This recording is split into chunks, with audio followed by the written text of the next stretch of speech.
Peace, peace, peace. Welcome to another episode of The Parry, where we don't pull or duck no punches. I am your host, Bomani UFG. I am the pragmatic Che Black. Yep, and we back. You know what it is, you know what time it is. You know what I'm saying? First, before we even get started, we're gonna need the people to go ahead and jab that like button, uppercut that subscribe button, lead hook that share button, throw a combination at the notification bell so you can stay updated when we drop new content. You can follow us on Twitter and on Instagram at the Parry 101 and on TikTok at the Parry.101. Shay Blicky, what's good with you, man? Same fight, different round, man. I hear you. It's been a long time, man. Glad to see you, brother. You know what I'm saying? We back and we black here on the Parry. You feel me? Indeed. Yo, Indeed. but we gonna get to what they call the knockout chaos. Anthony Joshua, Francis Ngannou. The undercard, it was okay. I didn't catch the whole undercard, but I did catch the Ball versus Vargas fight.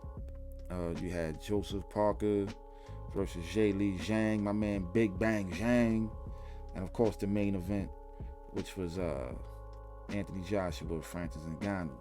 And we all know who that ended because it seems like lately these fights are ending in ways where cats are becoming memes and going viral for all the wrong reasons. If you're on the wrong end of a punch. I ain't gonna say all the wrong reasons because it's a two-sided thing. It's like the poster, it's like the NBA poster, back in the day. Somebody had to be on the other end of getting the ball slammed on. You know what I'm saying? Like somebody had to. Either you were doing the dunking or getting dunked on. Like somebody had to be the one getting dunked on in that poster. You understand what I'm saying? Sometimes it had to be a couple of people. So, it's the same situation. Somebody has to be the person laid out. You know what I'm saying? It's just that we in the meme era, so that's bound to happen now. A vicious knockout is bound to turn into all types of, memes and things online for our enjoyment. And this fight seemed the main event definitely produced one, but we'll get to the main event after the undercard.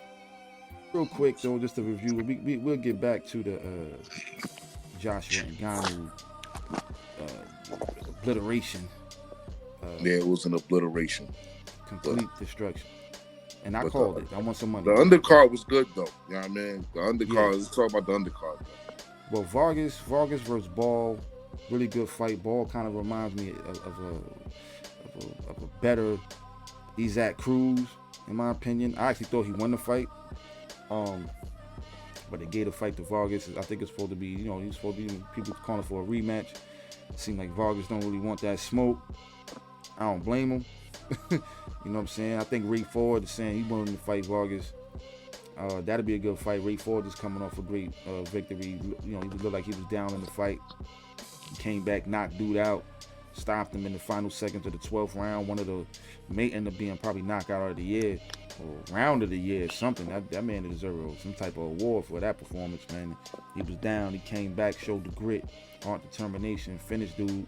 But he's calling out Ball now, saying that he'll take that fight. He'll fight him next. He sound like he want to fight him more than Vargas. But Vargas got the dub, but I thought he lost. But it's neither here nor there. Let's get to the main parts of the card, the undercard. The co-main. Big Bang Zhang and Joseph Parker, man. Zhang, at least, in a lot of, hardcore boxing fans, like he's highly rated. Looked at as possibly maybe being a champion one day down the line. Definitely been overrated. He was definitely overrated, in my opinion. You think he was overrated? Absolutely. But I've already expressed how I feel about the heavyweight division as a whole. And I feel like he was just another hyperbole that was being touted. The guy's from China, man. Let's be real. Shout out to China. You know what I'm saying? Shout out to China, but I ain't producing no heavyweight champions. But they don't really produce many heavyweights, man. But I mean, my man can They're actually not fight. Good producing any jab. heavyweight champions. Zhang They got produce some. enough. They produce enough heavyweights. They just don't produce heavyweight athletes. Well, There's heavyweights over there. off the eye test, he looked like somebody that could probably give some of these guys some problems, though. He's a big guy. He's probably heavier than Tyson Fury, but just as tall. Got a real stiff, tough jab. We keep talking about this eye test. Go ahead. Yeah, he throw. You know, he destroyed Joe Joyce twice. Probably had knockout of the year last year. And you know, I thought going into this one, I thought that he would, you know, he would give Joseph Parker a lot of problems and possibly beat him. I think I picked him to win the fight.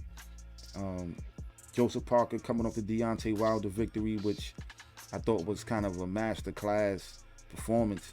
It was definitely one for, like, you know, probably his best victory of his career, considering the opponent, considering what was at stake. Considering the name of the opponent. Considering the name of the opponent.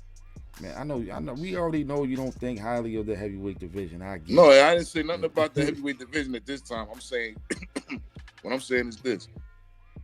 Deontay Wilder was Parker's biggest win because of Deontay Wilder's name. It's a fact that he was his biggest win, but he was his biggest win off his name. I don't think he was his toughest fight, though. I don't think that was. It ended up not being his toughest fight. However, we know that he was definitely the biggest threat. Like, going into the fight, I think we all figured Deontay Wilder would touch him with that right hand and he'd be on nighty-night. Yeah, I thought that would have been a big possibility. Yeah, and he completely handicapped him, took that right hand away from him, wasn't able to do much, wasn't able to land that right hand significantly, probably in any round. They had a perfect game plan going into it, executed the game plan, and pretty much dominated the fight, even though, you know, we know Wilder was coming off a long layoff, you know, looking like he still might have had some effects from, you know, them beat downs from Tyson Fury. Like, you know, no disrespect to the champ. You know what I'm saying? Let's be honest. I'm still bomb squad over here. Let's be honest, though. Deontay Wilder looked like a shot fighter in the Parker fight. It just is what it is. He looked like a shot fighter. Yeah. In that but now fight. But going into this, you know, as they was putting this card together, I think originally they was offering Deontay Wilder the Li Zhang fight. I think probably it was smart probably for Deontay Wilder not to take that fight right now. Consider this dude is moving up as a contender in the division. He's a big guy. Who, Zhang? Zhang, right.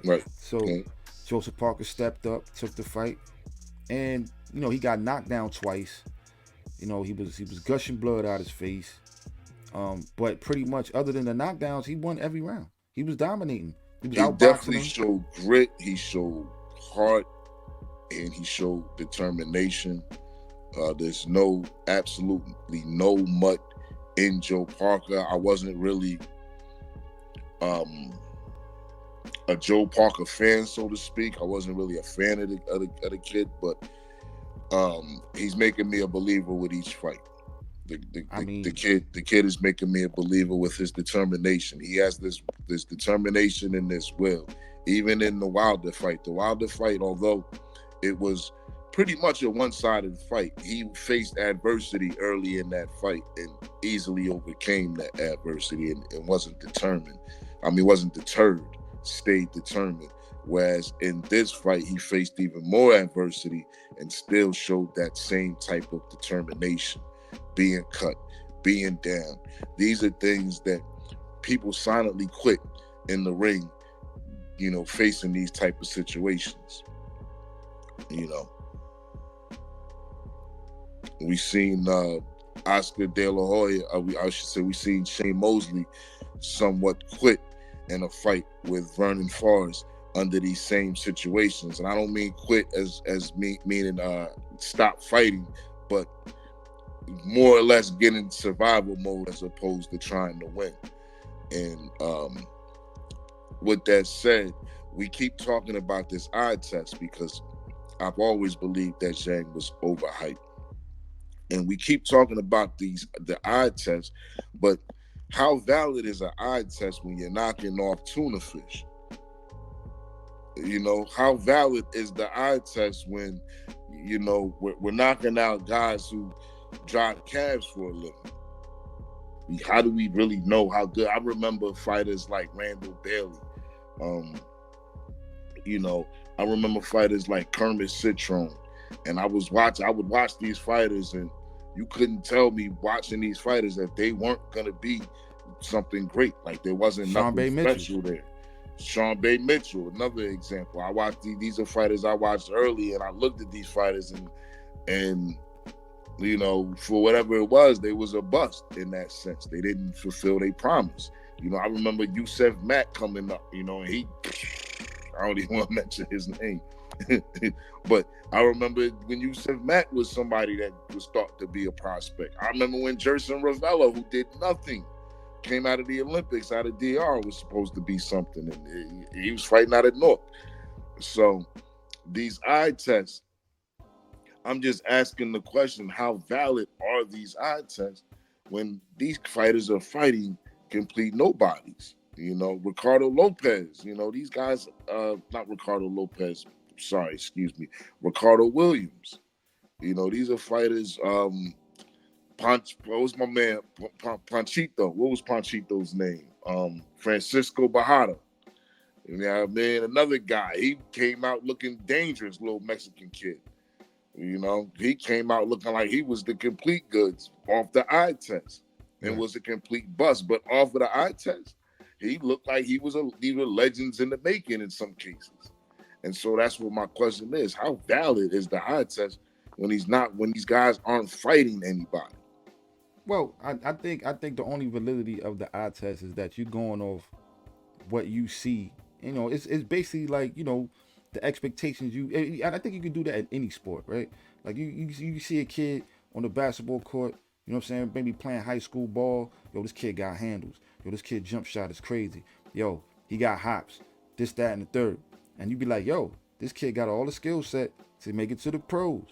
You get to college against other guys who is just as good or better, and he don't make it that far, right? It's really about the expectations and what you believe a fighter's going to be in the future.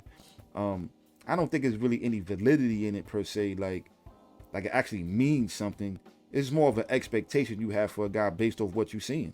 You know what I'm saying? And at the same time, based off the competition that's around him. So, you know, you can see a guy, you're like, well, he looks like he's gonna be a good fighter. He could do something, and then he turns out a bust, right? Or you may see a fighter and think, he ain't that good, and then ends up improving and becoming a world champion. Like these things happen. You know what I'm saying? I wouldn't say there's any. It's not necessarily anything valid to it. It's only as valid as much as what your knowledge of boxing is and what what you actually believe the fighter can do. I don't think there's any validity to it.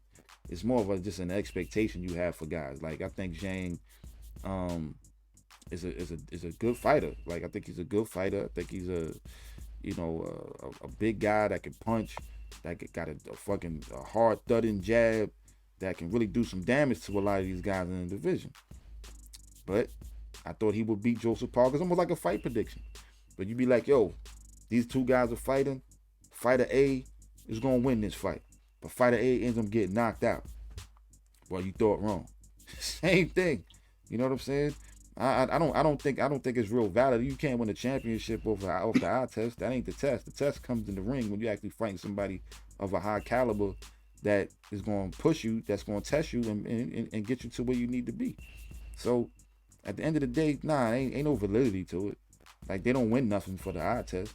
We just fans looking and observing fighters that, you know. So basically, not to cut you, but basically what you're saying is the eye test is basically just it creates expectations and intrigue. It's intrigue and more expectation that it can create as opposed to what's real, as opposed to what's actually there. It can create an expectation and it can create some intrigue. You know, I wonder how good he's going to be up against the elites in a sense, Right. as opposed to necessarily putting him above anybody or any of these people, above anybody. Right. And I even like the analogy used with the basketball. I just feel like in a sport like basketball, the eye test would have some validity. The eye test does carry some. If you see somebody hitting a jump shot from the half court, and he's hitting it like that, he can actually physically accomplish. Like we know he can accomplish that. If we see somebody, you know, leaping from the foul line, you know what I'm saying, and dunking the ball, we know he can physically accomplish that. Now, of course, it's a little bit different when they actually get in the game, but in most cases, it translates that they can do this on the against other people as well. You know what Well, I'm saying? well. Here's my question then, because I guess let's do real quick before we stick with the basketball analogy for a second. How good is the Harlem Globetrotters? But but we're talking and one now though, because what you just said about the eye test and all of that, and Yeah.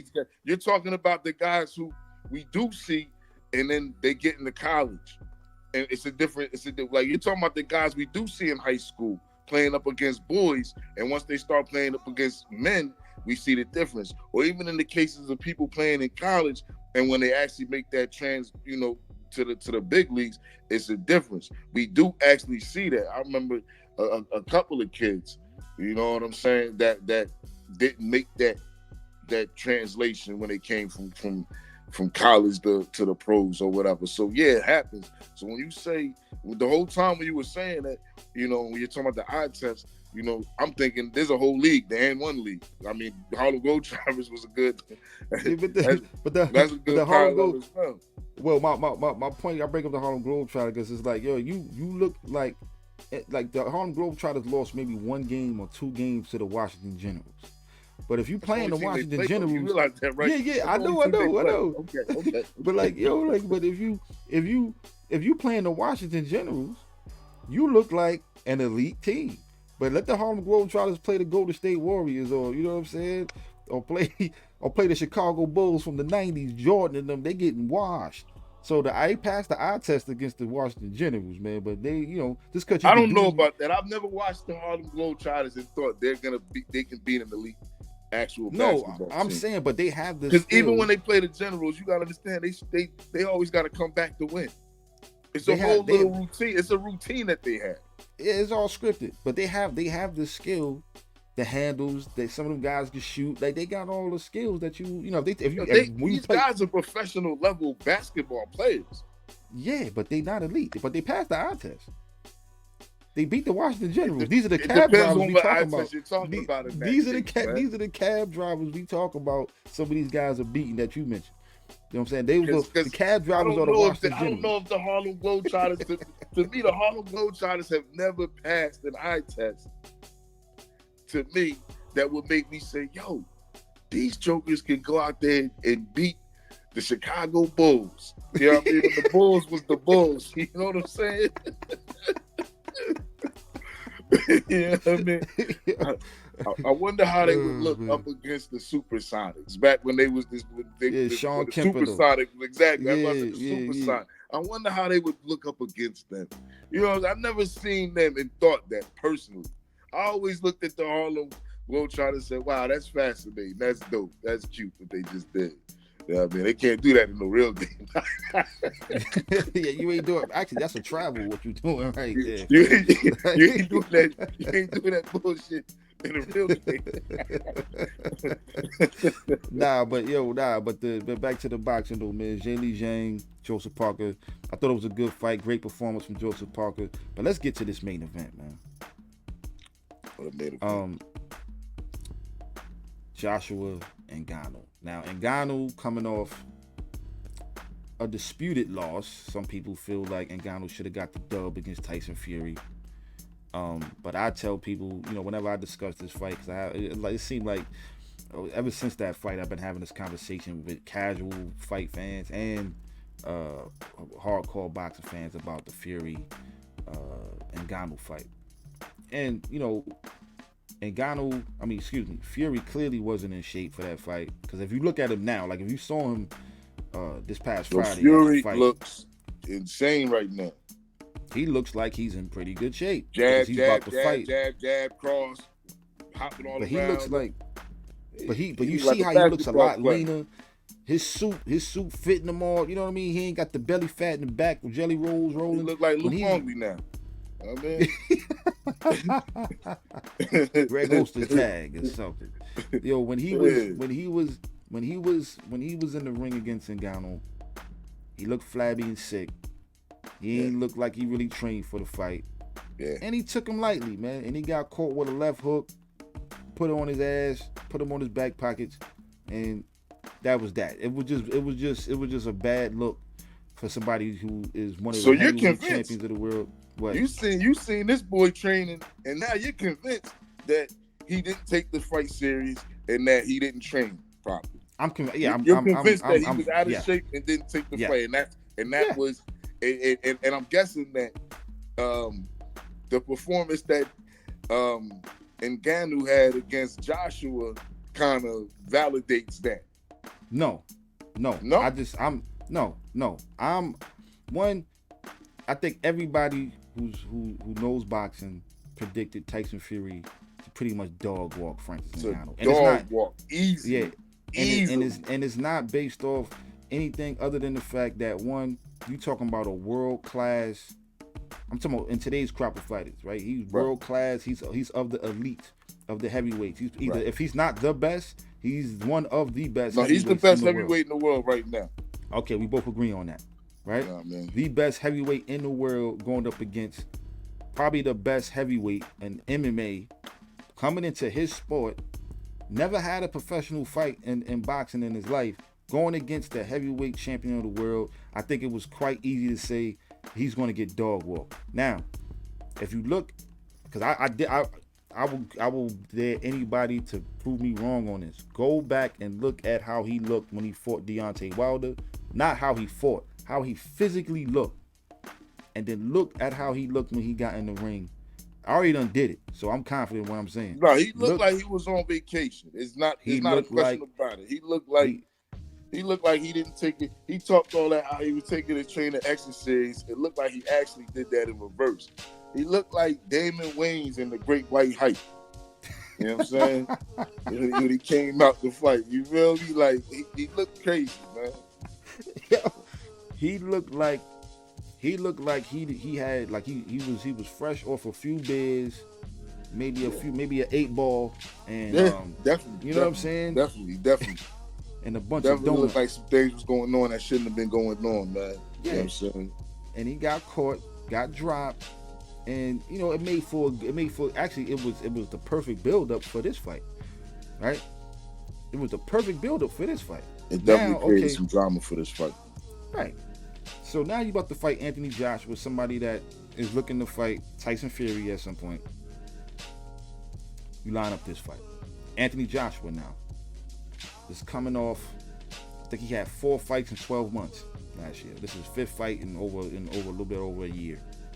Right? Yeah, he's trying to really put himself back in the picture. He's really trying to keep his name in the mix and trying to show that he's in he's trying to keep himself within the top heavyweight in that echelon. Yeah, trying to stay active.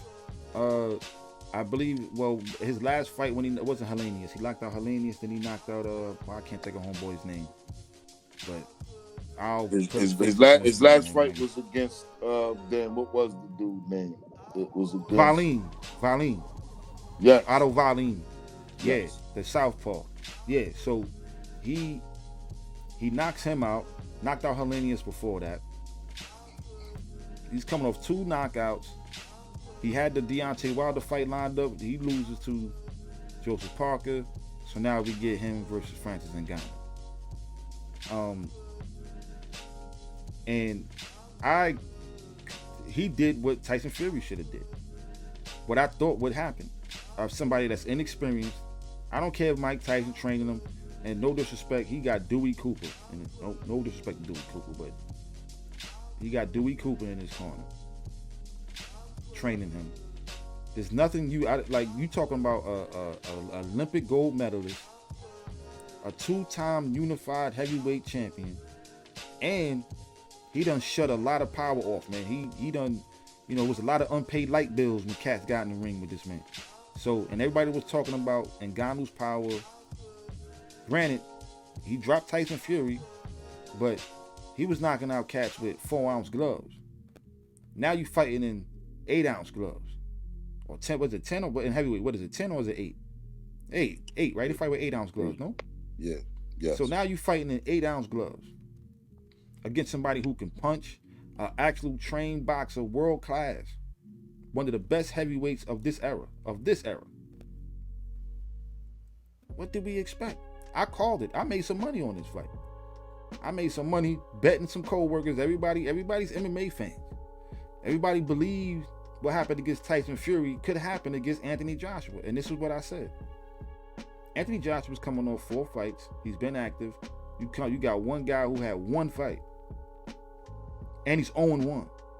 Going up against a fighter who's looking to become the undisputed heavyweight champ of the world, a 3-time heavyweight champion. You think he's gonna let this man stop him? I can't see it happen. He's too slow-footed. His hand speed ain't all that great either, and he doesn't move his head that well. So I say he was pretty much gonna get beat up, and that's exactly what happened. But actually worse than I kind of predicted. I thought it would go at least 6. I thought it would go at least 6 rounds before he put him out. Because I know Joshua could be patient, sometimes overly patient. But he ain't waste no time. He didn't waste no time in this fight. He got right to it with some feints. And here's the difference too. This is what I noticed between this fight and the Fury fight. This fight in comparison to the Fury fight. If you watch the Fury fight, Tyson Fury was feinting that jab, and Ngannou wasn't biting on the majority of those feints. In this Joshua fight, Joshua would feint, and he would predict what his movements was going to be. And the thing is, like, he would feint his jab to a body, or he'll throw the jab to the body. Now the thing is, if somebody throw the jab to the body, you got to get out of range. You got to step back. He wasn't doing that. He was eating that, standing right there in the pocket. So like, okay, so you right there for me to touch you. Boop, right hand. Good night. Well, I'm gonna be honest with you. Joshua came out there throwing much more crisper, sharper punches than Fury was throwing by far.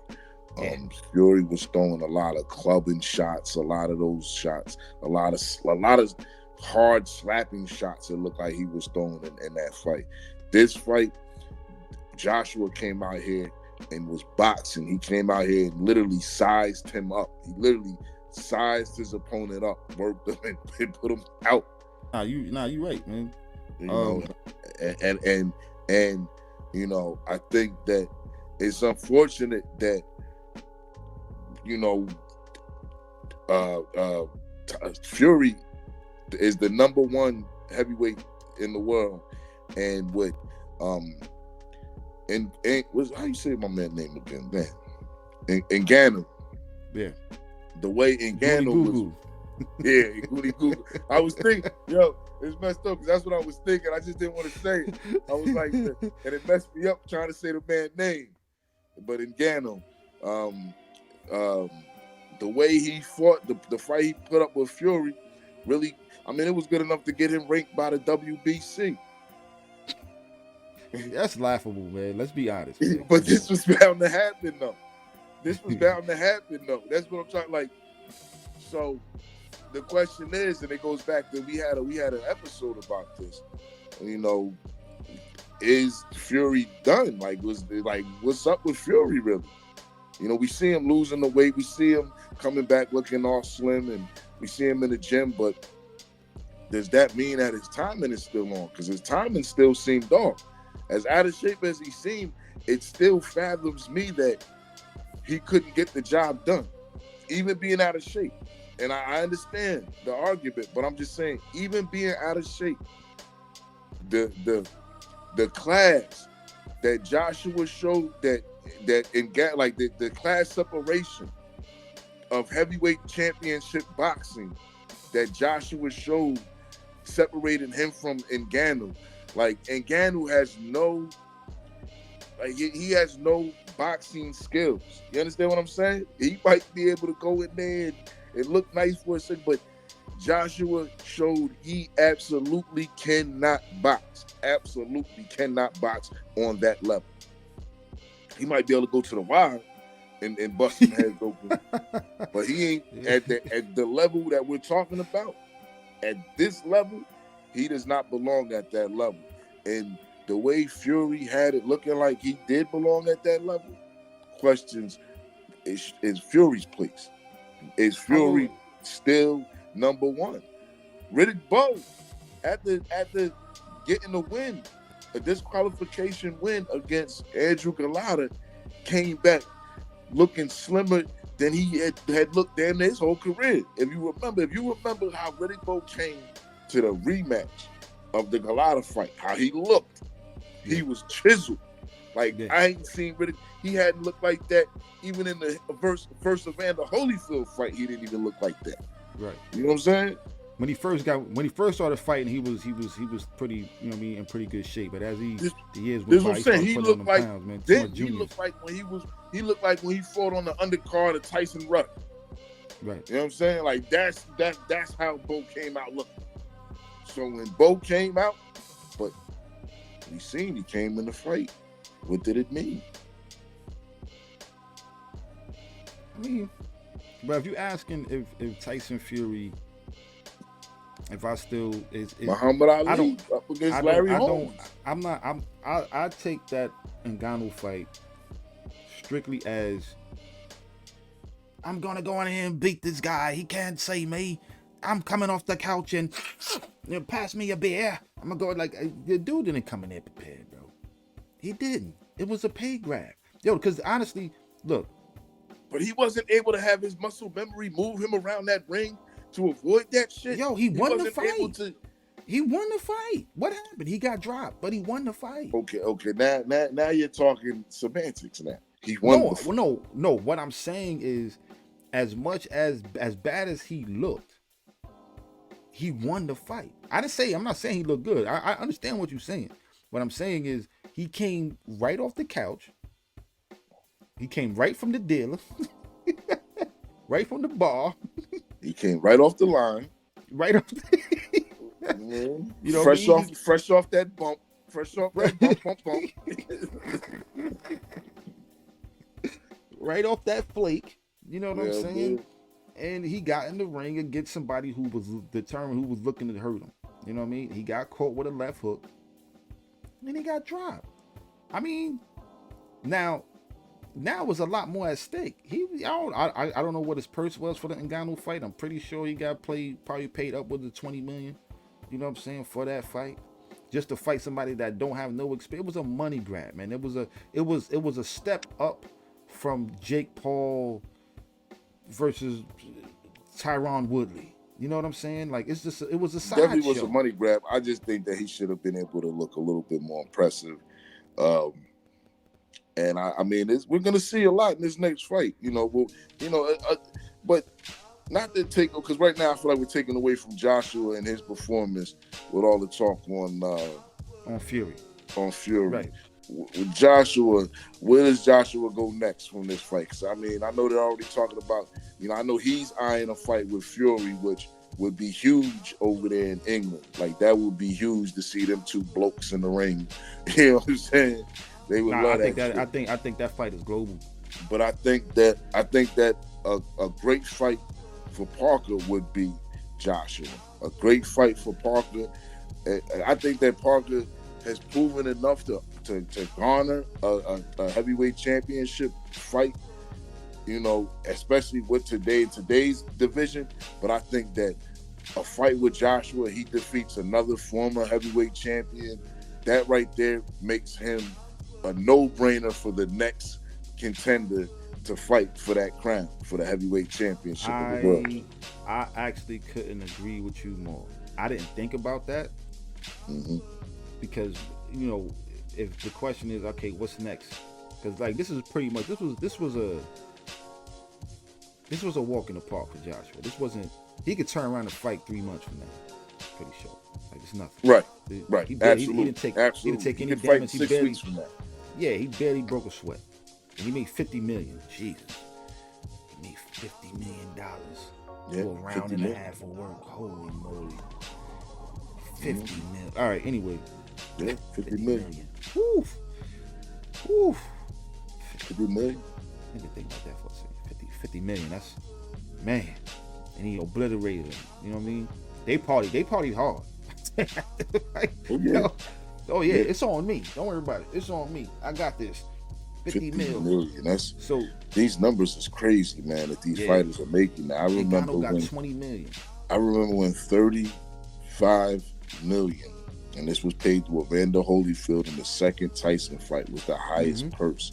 With Tyson getting 30 million, 30 million, and Tyson getting 30 million in the first fight, and that being the highest purse in the first fight. I remember. Um, Joshua. Because first of all, yes, I agree with you. But let's see what else is out there for him. Right? He clearly wants to fight. I think more so than fighting the winner of Usyk Fury, he wants Tyson Fury. He done lost to Usyk twice. I can't honestly. If Usyk turns around and beats Tyson Fury, that's the worst thing in the world for Joshua. Who for one, who actually wants to see that a third time. That's for one. And for two, as a fighter who been beaten by a fighter twice already, it's like, dude, he got your number, yo. Like, you understand what I'm saying?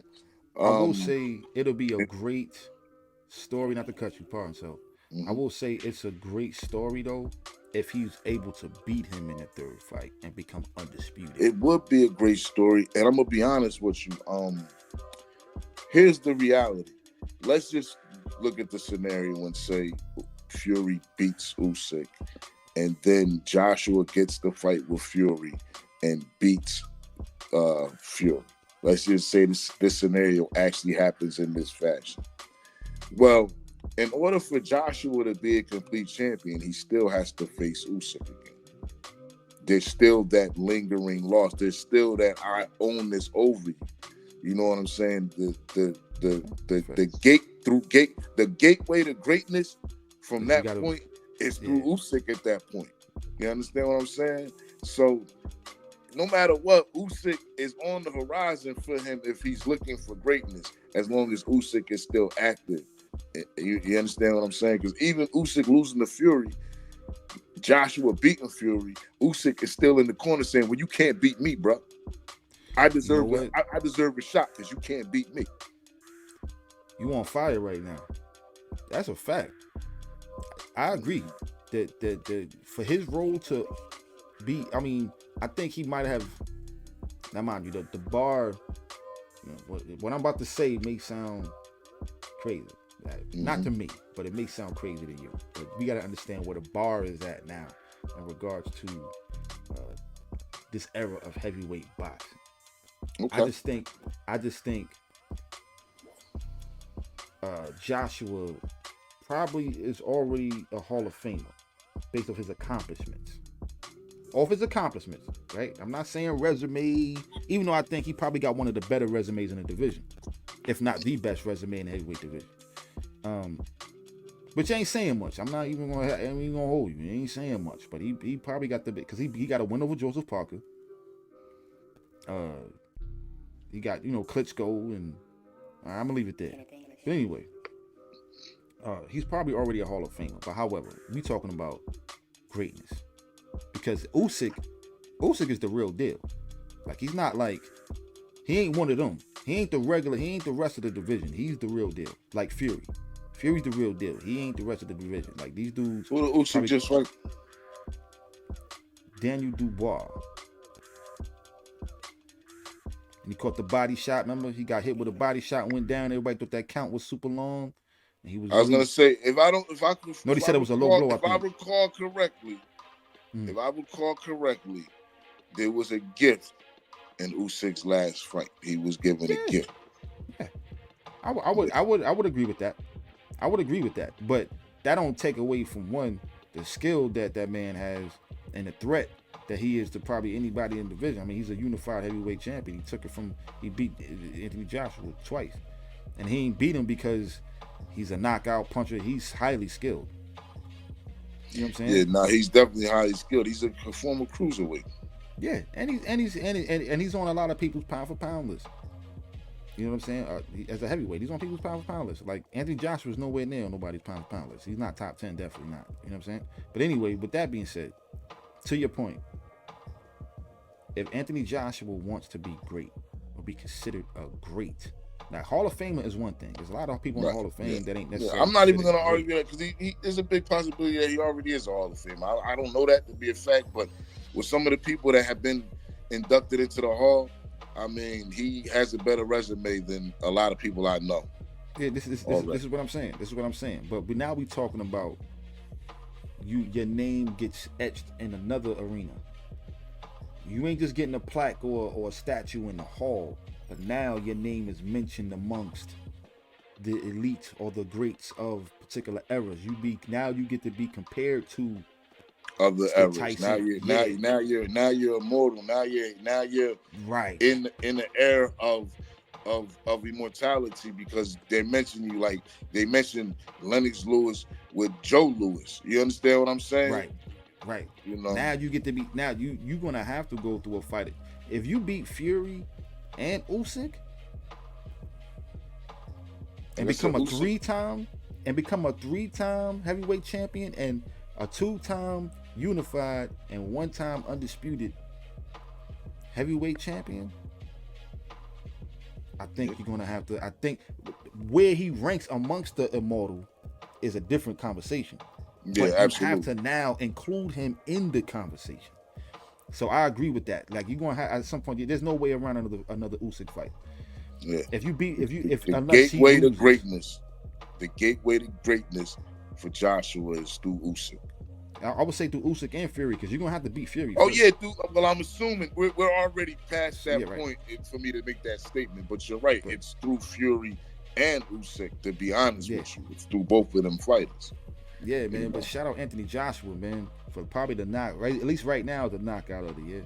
I mean, we still Now early. that's clearly knockout of the year leading right now in 2024. That's clearly leading the pack for Leading the knockout of the pack. year. My man's That's soul left his body. He went back to that's Cameroon for a second. that's definitely Came leading back. the pack. he did. You know, He went back to Cameroon. Came back like, oh, and oh yeah. The Usyk Fury fight is when in May. May it's the 18th or the 8th, Yeah, something like that, right? something like that. I would have to look at the calendar because the 8th may be a weekday. Let me see. you have the Usyk fight in May. The question is, does Joshua? It's Because the May's right 18th. around the corner. May's right May around the 18th. corner. This is Yep. right around the corner. May 18th is right around the corner. Does Joshua wait the 2 months out for this fight? Does he wait 2 months and then, try to campaign for the winner, or does he look for another big fight in the meantime, possibly with a Parker? Which I don't know if that's what his handlers would want to do because I think that's a dangerous fight for him. Parker is hot right now. He's streaking. But a win for either fighter makes them the man that the whoever is the champ has to see. Actually, well, unless it's Usyk. Unless Usyk beats Fury, then it's still the whole thing of, man, I beat you twice, fool. yeah, Usyk don't necessarily got to fight you again. Man, Exactly. Man, Exactly. I done beat you twice already. I mean, he should just because that's how it should go, but just off of nobody expect. After he lost to him them 2 times, you don't create the expectation that something different is going to happen in a third fight. Well, and which is why I think, well, coming off this knockout, right, it'll be easy to be like, to kind of maybe parlay this fight and the highlights of this knockout to kind of hype up a rematch with Usyk if this is his last fight before that, right? Which would be, right. I don't see him waiting around for, because they got a rematch clause, I'm pretty sure, between Fury and Usyk, so he had to be sitting around waiting for that to play out, and I don't see that. I agree with you. I think the best fight for him probably and I think it's well deserved by both guys is the fight between Joseph Parker and Anthony Joshua again. I mean Joshua pretty much dominated him in the first fight, but I think coming off a Deontay Wilder win, who's a former heavyweight champion, who people said that you ducked when it was time to unify, you ducked him to fight Anthony Joshua. Right. But you end up beating him.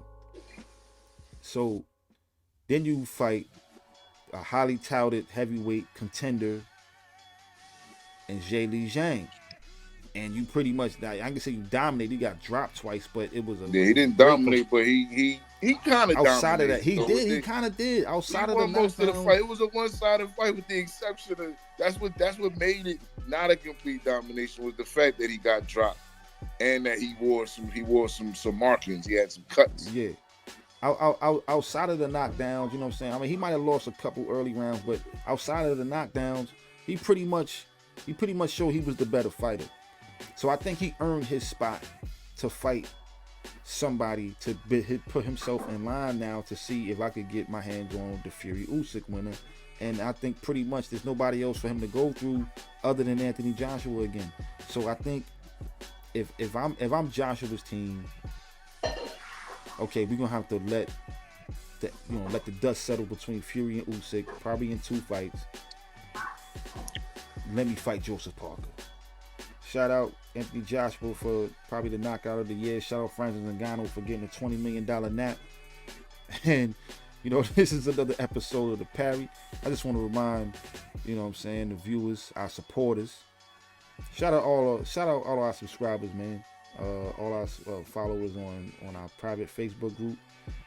But jab that like button, uppercut that subscribe button, go ahead and lead hook that share button, and throw a combination at the notification bell so you can stay updated on when we drop new content. You can also follow us on X or Twitter, whatever they calling it now, and Instagram at the Parry101, and follow us on TikTok at the.parry.101. We on all social media platforms, Thread, all of that.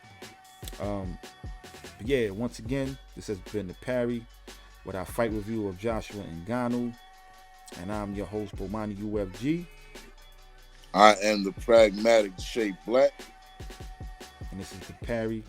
We don't pull or duck no punches, and the Parry is fundamental to boxing. You know what it is. Actually, now we're going to show you how to catch the jab. Actually, in boxing, it's called parrying.